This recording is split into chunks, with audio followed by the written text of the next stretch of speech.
Okay, you guys. So tonight, if you guys are new here, we do have some new faces. So a couple of quick things.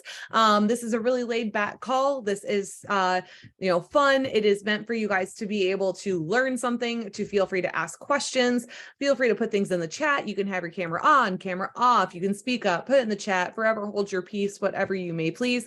I try to keep my swearing out of this, but sometimes we just let some of them little suckers slip. So I apologize if you have little ears. But with all of that being said, I'll go through some announcements first, and then we will attack the topic of the top 3 things that we can do to really take control of your progress right now, as well as the importance of not only protein, but the importance of reducing processed foods. And it's going to be really, really imperative that we keep doing that. So I'll talk through all of those things, give you guys some information that maybe you didn't know about before, because I'm learning all the time and I always love sharing that with you. As far as assessments go, I should be finished with them by tomorrow afternoon. About 50 of you guys left. So if you haven't seen a review come back yet, you will see one tomorrow if you turned one in. The main takeaway is from what I'm seeing so far this week in the comments or the struggles that I see coming through from people is that the weight is going to fluctuate. Okay, your weight is going to fluctuate. Please do not be freaked out if you've been crushing life and all of a sudden it goes up 1 or 2 pounds, right? Try not to let that destroy you. Also, you guys, if you have massive drops in the scale after a week, I'm going to go through a couple of reasonings either way, but please know that that is not the standard that I want you holding yourself to, or the expectation that you should have moving forward week after week after week. It's not sustainable to lose tons and tons of pounds every single week. Not in this program, not sustainable, not for healthy lifestyles. And that's what we go after. So as far as expectations for your scale, what I want you to expect long-term is 1 to 2 pounds per week. The only people that I really kind of expect or say can expect to lose more than that per week is if you have hundreds of pounds to lose. If you have lots and lots of extra weight, then we can expect to see that scale move a little bit faster. But if you guys have, anything less than 60 pounds to lose, I really will not be expecting or pushing you to lose more than 1 to 2 pounds per week, because that is sustainable. That means that we're holding on to as much lean body mass as possible. And that also means that we're losing mostly body fat, which means we're changing your body composition. We are improving your overall health. That is what we want. If we lose weight too fast, we're losing lean muscle tissue. And that means that we shrink from big circle to small circle, right? If you just want to look at yourself and have the same body shape, just in a smaller function of it, or I don't even know how to say that, like a smaller version of it, then by all means only eat a caloric deficit. But if you want to actually change your body shape and you want to have less jiggle and you want to have more definition throughout your whole body, then we need to take care of holding onto your muscle tissue. And we're going to go through that here in a little bit too. So main takeaways with that: 1 to 2 pounds per week. Massive scale drops in the first week or two when you make changes. That can be happening because you are eating less processed food for the first time in forever, or maybe you're drinking less alcohol for the first time in a while. Those types of things are going to help reduce inflammation in your body almost immediately. Your gut microbiome can change 360 over 3 days of time. If you make drastic changes to your nutrition, you can change your gut microbiome in that quick a time, which means you can reduce the inflammation throughout your body in that quick a time. You can lose excess water weight, excess swelling throughout your body that fast. So when you make the switch from eating mostly fast foods and packaged foods and boxed foods and that kind of thing to eating maybe half and then half whole foods, you're going to see a big drastic drop in your inflammation and your water weight that week 1. Something else too, you guys, when you start eating normal foods, you're going to probably have better digestion, which means you're going to the bathroom normally. Yes, we talk about poop here. And if you're pooping normally, that means that you're probably going to weigh a normal weight, right? Nobody's going to feel good nor look good if you haven't pooped in 3 days. And that's what happens with a lot of people. And if that's happening to you, that's not normal. It's common. It's not normal. It's not what we should be expecting. Okay. So if that's happening to you, please reach out. We can chat through some specifics that we can help to help fix that. Now, scale increases, because that's the stuff that you guys message me about. Nobody ever messages me like, oh my God, I'm so mad I lost 5 pounds. Nobody's mad about that. But you guys always get a hold of me when the scale went up a half a pound. Y'all, Let's just be, did you drink water later than usual last night? Did we maybe have a little bit more salt on supper? Like that can happen. Okay. And it's fine. Other things, you may have not been drinking enough water before starting this new change in life. So you were walking around chronically dehydrated. Now you're walking around hydrated and your body and your muscles and your brain say thank you. So if you're walking around hydrated, you're going to walk around at a little bit heavier weight, but you're going to feel a heck of a lot better and your body's going to perform a lot better, which means we're going to lose fat a lot easier too. Other things is you're going to probably have inflammation from workouts. If you just started doing workouts, you changed a workout style, increase the intensity, working new muscle groups, anything like that, going to cause extra inflammation on your body temporarily. So you may see that scale increase. So if you go to jump on the scale after a heavy leg day, like you crushed squats and deadlifts and Bulgarians and all of the things, you're going to probably see the scale go up a little bit, because your largest muscle groups just got a massive workout. So they're a little swollen. Give them a break. Okay. So just keeping that in mind. Most of us are ladies in here. If you're about to get on your period, like me right now, you may be a little bloated. You may see the scale tick up a little bit. It's okay. Normal. If you get a bad night of poor sleep, right, or multiple poor nights of sleep, you'll probably see that scale tick up. Also, high levels of stress. So if you are having high stress at work, relationship stress, money stress, anything like that, environmental stress, you're traveling a lot, any of that kind of stuff that's adding extra stressors to your life, you will probably see that scale tick up a little bit just because of those types of things. So with all of that being said, if the scale goes up 1 to 2 pounds and any of these things are applying to you, totally normal, stay patient, follow your plan. Okay. Do not burn the wagon down because of a half a pound. Okay. That's what I need you to remember. Keep going. Let's see, St. Louis trip. If you finish this challenge that we're in right now, so if you started this challenge and you finish this challenge, you get an official invite to come to St. Louis with us and our whole group in January of 24. So if you've been watching the headquarters stuff, you've been watching First Form Stories, you say, God, I really want to work out in that gym, or I want the opportunity to like maybe see Andy or see him in his office or see Sal or whomever it is down there. It could be your opportunity to actually come and experience it. Now, can I guarantee that you're going to meet or see Andy or Sal? No, absolutely not. But the last group that I took down there did meet Andy and they did get to talk to him for a few minutes, which was really, really cool. But we did have a great time working out in that gym together, sweating it out, doing workouts that were just whoa, but we had so much fun, so much laughter, so many inside jokes. Thank you, Heidi Hall, for that one. But that is how you qualify. You complete a challenge within this year and you get invited to that. So if you guys want to be invited to come to headquarters and hang out with us for a weekend in January, finish the challenge, get your invite and get signed up to come. It'll be a great time. As far as the topic tonight, the top 3 things that you can do to take control of your progress and your results. What I love to do with you guys is to teach you in the slow bite-sized chunks. If I tell you to change your entire life in 1 week, you're not going to do it. It's not sustainable. It's too overwhelming. It's too hard. It's too confusing. You're going to get frustrated and you're going to stop. So I'm going to give you the top 3 things to really focus on so that you can really go into things with a confident choice, an educated decision. So that way you can know that you're doing at least something right and you're working towards that progress that we're after. So the top 3 things that you can do right now to start taking control of your progress once and for all. First, always hitting your daily caloric goal. Okay. Whether your goal is to lose body fat, maintain, or gain weight, right? Because some people have the goal to gain muscle, right? That's awesome. Then we need to be hitting those calories. The calories in basic terms will decide whether your scale goes up or down, whether your clothes get tighter or looser, right? So hitting your calories is going to be first and foremost the main piece that we need to look at.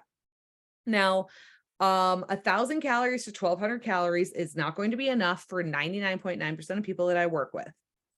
My toddler requires more calorie intake than that. So please feed yourself. Okay. We are not here to starve. And I don't want you editing your calories to be lower than what we chatted about originally, or what the app gave to you as benchmark starting numbers without talking to me first. honestly, if you put yourself at 1,000, 1,200 calories, you're probably going to end up losing a lot of lean body tissue, which is your lean body mass. And when we lose that, that's going to cause your metabolism to tank.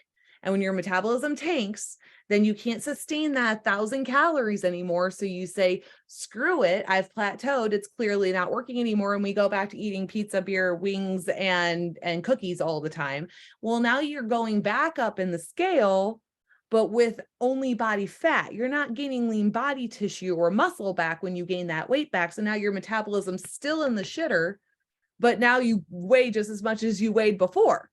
So now we're even starting over worse. This is why fad diets don't work, y'all, right? This is why people rubber band so dang bad. That's why we call it a yo-yo, right? Because you are yo-yoing the shit out of yourself. So stop doing that. Okay, so please hit your calorie goal for me, please. Okay, it's going to be really a huge step one. Don't be afraid to hit it. Don't look at it as a win when you're coming in under it. Go for the check mark. That is what I want you guys doing. I don't want you to celebrate the day where you're 400 calories under your calories, or 400 calories under your goal, right? We want to hit that goal. If you don't hit that goal, you're probably going to struggle with energy, brain fog, hormone function, all the things in your body that you need so badly to work so that you can lose the body fat that you want to lose so bad. So please hit your calorie goal every day. Now, aside from that, number 2, hit your daily protein goal. We were touching on this earlier a little bit. So a lot of people kind of ask, like, how are things calculated? How do I know if this is the right number for me? Okay, so as far as calories go, your calories are determined off of your current body weight.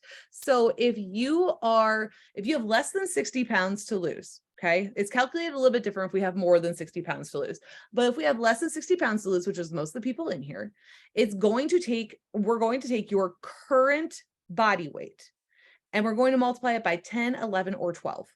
It's going to give us a rough number of calories to kind of aim for. So why 10, 11, or 12? 10 is going to be if we're at a sedentary state most of the time, right? So maybe you get a workout in, but then otherwise we are sitting at a desk, or we're sitting in a truck, we're sitting in a car, like whatever. So if that is you, sedentary is your style, we're going to take your current body weight, multiply it by 10. It's going to give you calories. Okay. Now, if you're like moderately active, getting a workout in up on your feet, maybe you're a teacher or a nurse or something like that, then we're going to multiply you by 11. That's going to give you a 1 step up in calories. Okay. That's going to account for that little bit of extra activity that you have. Now, if we're going to multiply by 12, that's going to mean that you're doing pretty labor intensive stuff. Maybe you're marathon training. Maybe you're a laborer. Maybe you're farming. Maybe you're a coal miner. We have some of those in this group. It's like, never thought that was going to happen. I don't even know what that means, but like, that's what they're doing. Hard work, multiplied by 12. Now your protein goal, that's going to come from your goal weight. So if your goal weight is 150 pounds, your protein goal every day is 150 grams of protein, about 1 gram per pound of goal body weight. Now, if you are working with me and we've been working together for a while and I've made you customized macros, you may have noticed that we may have adjusted your calories a bit differently than that, but also you may have also noticed that your protein is a bit higher. So higher protein is not going to hurt anything. Gosh, everybody's a little bit glitchy. Hopefully the sound is coming through. Okay. So the protein number can be a little bit higher, and that can actually help with keeping you fuller longer, can help your body recover a little bit faster or a little bit more optimally. It can also help with the thermic effect of food, which actually means that your body is burning more calories in order to break it down and utilize it and digest it. So you're actually burning calories just by eating specific types of food, which is fabulous. Those kinds of things all come into effect. So that's why you might see your protein number go higher than your goal weight. Okay. So that's kind of how those things are determined. So hit your protein goal every day, along with hitting your calorie goal every day, is going to set you up to not only lose body fat and lose numbers on the scale, but you're going to hold on to your lean body tissue, which means your metabolism stays high. So when your metabolism stays high and your fat loss starts to drop, that means we change your body composition, and that means you get leaner. That means you get the definition. That means you jiggle less. That means that we have more confidence in the dress, in the bikini, at the graduation party, wherever we're going, mowing the lawn, right? If you want to feel good, that's what we do. So that's why we got to hit that daily protein goal. And let me just rest assured, it does way more. Protein does way more in your body than just help with muscle. So it's going to help with metabolism. It's going to help with joint health. It's going to help keep you fuller longer, hair, skin, and nail strength. It's going to help with that thermic effect of food, where we're burning more calories just to, break it down and use it. It's also going to help with primarily losing fat. It's also going to help with the longevity of life. Muscle is going to help you live a longer, more sustainable life. If you want to live longer, increase your chances of living longer and a higher quality life, hold on to your muscle tissue as long as you can. Very key. Okay. Now, number 3, whole food versus processed food. This is where I missed the mark for a long time myself. Okay. So some things that I want you to understand, because a lot of people don't know the difference between whole food and processed food. And that's okay, because let me tell you, the first time my coach way back when told me, hey, you need to eat more whole foods, I thought she meant I had to go shopping at the grocery store called Whole Foods. And I'm like, we don't have one of those near here. She goes, no, like just foods, normal foods. Oh, I didn't know that, right? You don't have to go shopping at Whole Foods, guys. It's okay. You can, it's a great store, but you don't have to go shopping there. What I mean is whole, minimally processed foods. So you can tell where or what it came from. Minimal manipulation to get it to the current form that you're buying it, that it looks like right now, right? So minimal ingredients added, minimal preservatives, dyes, chemicals added in. If you can look at the ingredient label and you can read all of the pieces on it, you're doing pretty good. Okay. If you look at it and you can't pronounce things on there, probably not the perfect situation. Now, can you have some of these things that are a little bit off? Absolutely. It's okay. You can have the Kit Kat with your kids, right? You can do these things a little bit here and there, but majority of the time, I would love to see you taking in foods that, you can identify: potato, oats, right? Whole grain foods, vegetables, meats, like actual meats. You can tell like it's a steak, right? Or a chicken breast. You can tell where it came from. Dairy, that yogurt came from the cow, right? Or those kinds of things are going to be really important. So minimally processed foods with minimal added ingredients. That is what I want you really, really looking for. And the reason being, processed food can be identified as anything that's like fast food, things that are packaged with added sugars, preservatives, chemicals, excess amounts of added sugars. So you'll see on an ingredient label underneath carbohydrates, it'll say sugars and added sugars. Sugars is fine, right? Sugars means it's natural sugars, it's fruit in there, something like that. Added sugars is where we need to look out for. That's where they're adding in that excess junk to you. Okay. So try and keep the added sugars to a minimum. It has been shown that ultra processed foods, so these things that have all the additives in them, are created in order to become more addictive. They literally will put foods through testing and have people wear monitors on their heads to see which ones light up the most signals in their brain, to see which ones are going to be most addicting for people to eat on a regular basis. That's why you literally can't only ever have one chip. That's why when you have that small handful of chocolate chips, you want to go back for more. That's why that happens. They have designed these ultra processed foods in order to create them to be addictive. And the reason being for that, the more that you eat them, the faster you eat them, the more that you want them, the more you're going to buy them. It is a treacherous thing to go through. So then what happens when you eat these ultra processed foods that taste so dang good, right? The spikes in dopamine, right? So that's our happy drug in our brain goes off. Dopamine goes off when we eat these, like we eat Doritos, when we eat brownies, when we eat cookies, whatever it is, whatever your vice is. Okay. Dopamine goes off, which means, ooh, happy. We get a quick release of energy, but it doesn't stay very long because there's not anything in there nutritious to help it stay there longer. It's not satisfying for long term. It's not going to keep you full. So when you're eating a lot of these foods that are really calorie dense, but not nutrient dense, you're going to digest in a snap. You're going to get a quick surge of energy. You're going to have a crash, which means you're going to crave more right away. Right? We want more of that happy. And then that's where that addiction almost comes from. That's why when you guys tell me that when you dig into treats, you can't stop. It's normal. And it's not your fault. Right? That thing happens.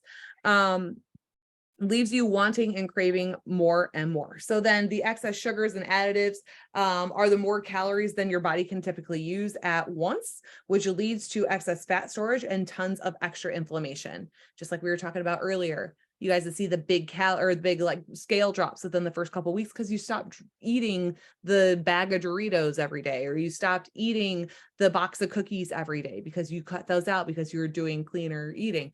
Well, when you do that, you cut out all that excess junk that you had been taking in, inflammation drops overnight, right? It's amazing how fast you can make such a change. Simply starting to swap those processed foods for whole foods can dramatically drop pounds and inflammation really, really fast, just like we were talking about.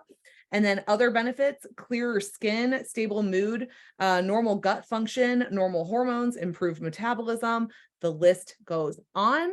I would say start small with 1 or 2 swaps per week. It's going to be too overwhelming to try and cut out everything that you've been doing and try and like replace it with everything else. It's going to be like, get all these ingredients. You're not going to know what the heck they are or how to cook with them. So 1 or 2 swaps per week, pick them, decide what you want to do with them, and then get used to them, decide what you like, and then swap a couple more as you go. A couple of my favorites just to end this before I take any questions that you guys might have. So something that I love to make a change for is I just use no sugar added ketchup now and barbecue sauce instead of like sugar free or sugar filled, right? So if you get just the no sugar added, it's going to be ketchup, barbecue sauce. There's no extra junk in there on either end of the spectrum. Berries and fruit instead of processed sugar filled and or zero sugar jellies and jams. Air fried or roasted veggies or sweet potatoes instead of chips. Chicken chopped into small cubes and then grilled or air fried instead of chicken nuggets, right? Really, really easy options. Rob is staring at me on the trampoline right now. It's really something. I love how this is my view outside the window. Okay, so welcome to the farm.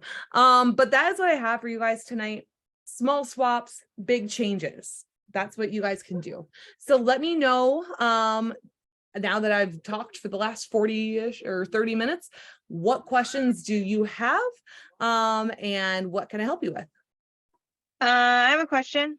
What's up? So obviously go for no added sugar over like do zero sugar or just no added sugar, like, or those the exact same, similar? They're not the same. So because I find that when I go to the store, or like there's always like zero sugar, so same thing, right? Nope, not the same thing. You'll want to try and find things that are no sugar added instead of zero sugar. Often when it's like when it's zero sugar, it's going to be full of all those extra ingredients and like sugar alcohols and such instead. So I would suggest for things more so, and this is everything, like if you want to use a little bit of like sugar-free, pudding mix or whatever here, that's fine, right? But I'm saying like don't use all of it.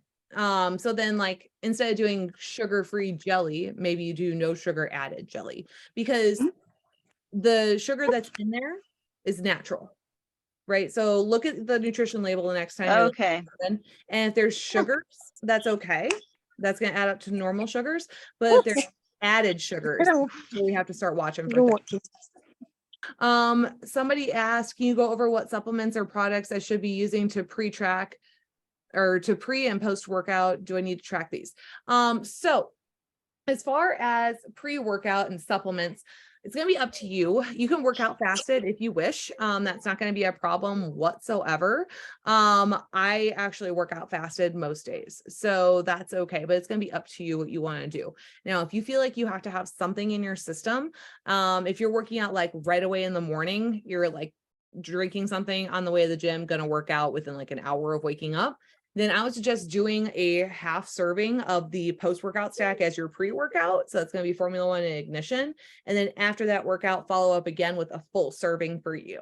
That would be a really great option. Now, if you have more time than that in the morning and you want to eat a meal before you work out, then I would suggest having something that would be mostly carbs and protein, kind of limit fat, so that way it does digest somewhat quickly for you. Have that at least 90 minutes to 2 hours before you go to work out, if you have that amount of time, so your body can actually digest and utilize those foods and put them forth through energy for your workout. Okay, sorry, the dogs are barking right outside. As far as the post-workout though, that's always going to be the post-workout stack, Formula One and Ignition. It's going to digest fast, and that way it's going to help with the carbohydrates. It's going to replenish the energy, get that back up into your muscles. That's going to help stop the breakdown process and spike your cortisol for a very short period of time. And then that is going to actually reduce that muscle soreness, like I think I already said.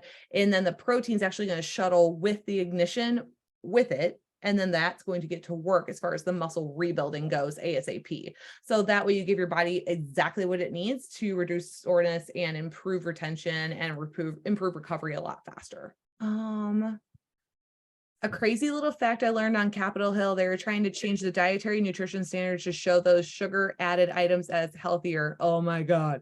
Than real meats. Isn't that just dandy? Whole foods really need to be shared more. I definitely have learned that's been my biggest downfall. Those sugars have become very addictive. Oh my gosh, sweetheart, you and me both. I fought with them forever. So frustrating. And I hate the misinformation. What was it? There was not a study, but like a list came out, gosh, a couple months ago now, where it was saying like Fruit Loops were better for you than chicken breast. And I'm like, what is this world coming to? Please fight back, eat the whole foods, go to your farmer's market, stay in the produce section and in the meat counter, get things that you know where they came from. Like, support your local farmers if you can, right? Like go buy a half a pig or a half a steer or some chickens from them if you can. That's just going to be the ultimate. All right.